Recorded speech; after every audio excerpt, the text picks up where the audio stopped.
Inizio con te, Alessandro. A 10 anni dal tuo primo film, in questi anni, secondo te, dirigere un film, questo è il tuo settimo, è più facile o più difficile? Diciamo, da regista sì, sono passati 10 anni, perché qualcosina già c'era stata prima. È più complesso nel trovare gli ingredienti giusti per far divertire il pubblico e quindi trovare la ricetta, diciamo, della comicità. La famosa crisi del settimo film, diciamo. Però devo dire la verità, è più semplice sotto tanti punti di vista, da quello tecnico, da quello, voglio dire, proprio semplice di approccio con gli attori, di farli sentire più protetti, più sereni. Quindi diciamo molte cose si sono semplificate e facilitate. E la comicità è sempre in continuo movimento e ho cercato in questo film di mettere quasi tutti gli elementi che erano di mia conoscenza.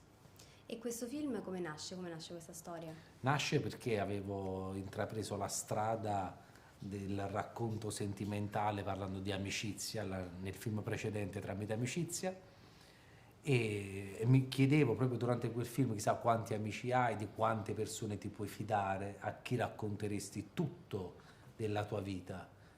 C'è sta almeno una persona. E quindi poi in maniera naturale mi è venuto poi di scrivere un'altra storia proprio sulla famiglia, che contiene tutta una serie di riflessioni e di domande che già mi ero posto per l'amicizia.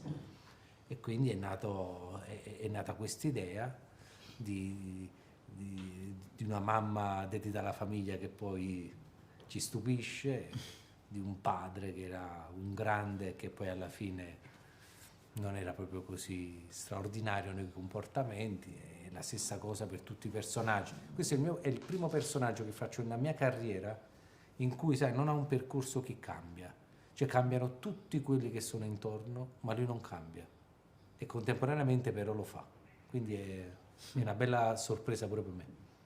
E parlando di famiglia, Cristiana, tu interpreti la sorella di Alessandro nel film, però voi avevate già lavorato insieme, quindi com'è stato ritrovarvi sul set e com'è stato interpretare sua sorella?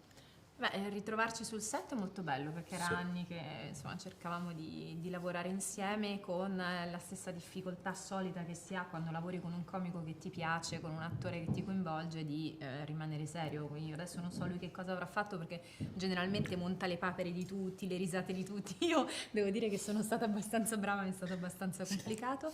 Avevo lavorato con Alessandro come attore, qui Alessandro regista, non so come fosse il suo primo film, ma parlando veramente di quanto magari un regista cresca in 10 anni, ho trovato un regista molto competente da un punto di vista tecnico, in grado di ottenere dagli attori quello che desidera, con un'idea precisa dei personaggi, e su di lui una forza come dire, di interpretare con 2 o 3 chiavi diverse il suo personaggio e poi si monta alla fine, quindi insomma grande attenzione nella direzione, grande attenzione nella parte tecnica e poi grande capacità di tenerci tutti quanti molto bene, tutti insieme.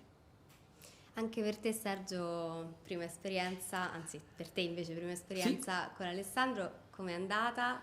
Ma ho già firmato per altri 1000 film, guarda. Fosse sempre così sarebbe veramente un divertimento, una passeggiata di salute, anche perché dico sempre non me lo fate diventare un lavoro, e devo dire che in questo caso è riuscito a non farmelo sentire un lavoro. No, ci siamo divertiti tanto, abbiamo riso, il mood è sempre stato quello di una comitiva di amici che va in gita in posti incantevoli. Vedrete una fotografia straordinaria dei posti meravigliosi della mia Sicilia adorata, che mi manca tanto, e devo dire che siamo stati benissimo fuori e dentro al set, ha ricreato un'atmosfera incredibile. Sembra che non abbiamo mai lavorato insieme, diciamo, con nessuno di loro, però è come se l'avessimo fatto, cioè, è nato tutto così spontaneamente, perché è stato lui bravissimo a metterci nelle condizioni di unirci immediatamente, di sentirci gruppo. Famiglia in questo caso, anche se io sono il mio personaggio, insomma, arriva dopo, però siamo stati veramente bene. Credo che arriverà anche a chi vedrà il film. La commedia è sempre stata vista un po', e io ne ho fatte tante, da Benvenuti al Sud, quindi lo dico anche con, voglio dire, con una serie di esperienze. Il Principe abusivo ebbe una nomination ai David come regia, come esordio, però la commedia è sempre stata vista un po'.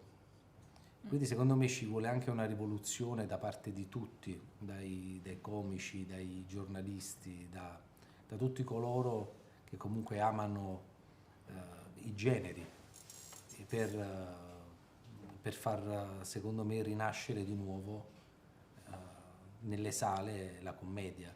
Cioè ci vuole un'energia, una forza, perché come abbiamo visto anche con Paola Cortellesi, la forza è stata il film di Paola, ma purtroppo ancora non c'è un trend vincente nelle sale per le commedie.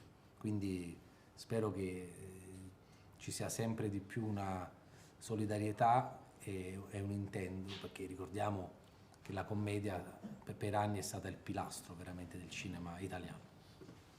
E un'ultima cosa che volevo chiedere, ma è vero che Alessandro Siani porta delle cose buonissime da mangiare sul set? Confermo, infatti ho messo 6 kg negli ultimi 2 mesi, e anche colpa sua. Infatti voglio farlo parlare col mio nutrizionista. Perché... C'è l'orario merendina. L'orario merendina è Sì, un orario importante. Purtroppo è più forte di me. E non capita solo sul set, è una questione proprio che...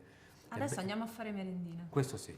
Tante cose. Un saluto a tutti gli amici di Hotcorn! E scusateci se delle volte non facciamo dei film belli, ma li facciamo sempre con il cuore.